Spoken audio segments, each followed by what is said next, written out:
Some Democrats note that the party only sank big money into this risky race because the party's base was so fired up about it. But other Democrats, Vlad, noted that that just shows that the party may need to embrace a more progressive agenda because that's where all the energy is right now.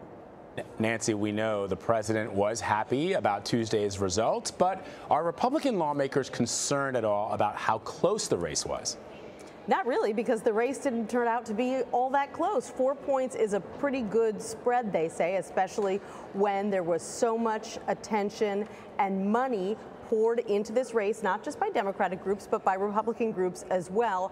And beyond that, they say, look, a win is a win. Whether you win by 1 point or 10 points, it's a Republican who is coming here to Capitol Hill and not a Democrat. Now, privately, would they have liked to maintain their historically large margin in that district? Absolutely. And Democrats have been arguing, looking for some kind of silver lining that, yes, they did lose all of these special elections over the past couple of months, but they have lost them by smaller margins than Democrats have lost in those districts in the past. It's cold comfort, but it's all they've got right now. Yeah, I mean, it is interesting, right, Nancy? A win is a win for sure, but in a ruby red district where the Republicans had to sink millions of dollars to defend, you might, if you're a Democrat, you might look at it that way as well.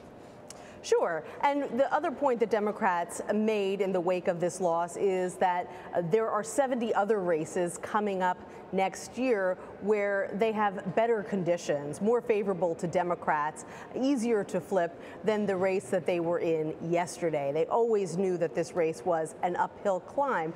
And it is really true that this is the kind of race that in normal times they would have put some money into it, but not the kind of money that you saw. And that is purely because you had frustrated Democrats looking for an outlet from all over the country who were sending their money, who were spending their time in the district, really desperately hoping to flip this seat as some kind of pushback to Donald Trump and his agenda. And so the party really had no choice. It couldn't just sit on its hands because that would have created a lot of anger among the grassroots. People saying, here, we're trying to make a difference, but party leaders are not helping us. Nancy, let's talk briefly about the draft of the GOP crafted Senate health care bill, which we're expecting on Thursday. What are you hearing? Well, we're finally going to take a look at this bill in its entirety, and we'll find out exactly what's in it, as will many Republicans and Democrats who say they've been kind of kept out of the loop as well. We're going to get, I'm told, the full 200-page bill along with a summary. So we'll be able to take a look at the legislative language, and what we've been able to determine about this bill is that, like the House version, it will undo huge swaths of Obamacare, like the individual mandate or Obamacare's taxes. It will eliminate funding for Planned Parenthood. It will roll back the expansion of Medicaid under Obamacare more slowly than the House version did. You recall that that's one of the reasons that President Trump described the House version the other day as mean. He said that he wants the Senate version to have more heart.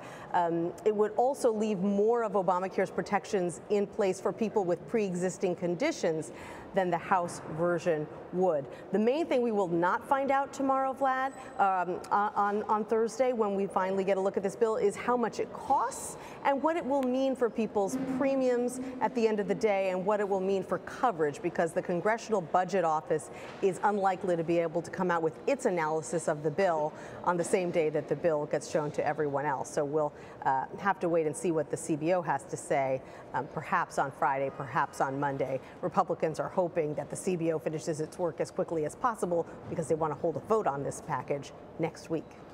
We will be anxiously awaiting the results of that. Nancy Cordes on Capitol Hill. As always, Nancy, thank you. You're welcome.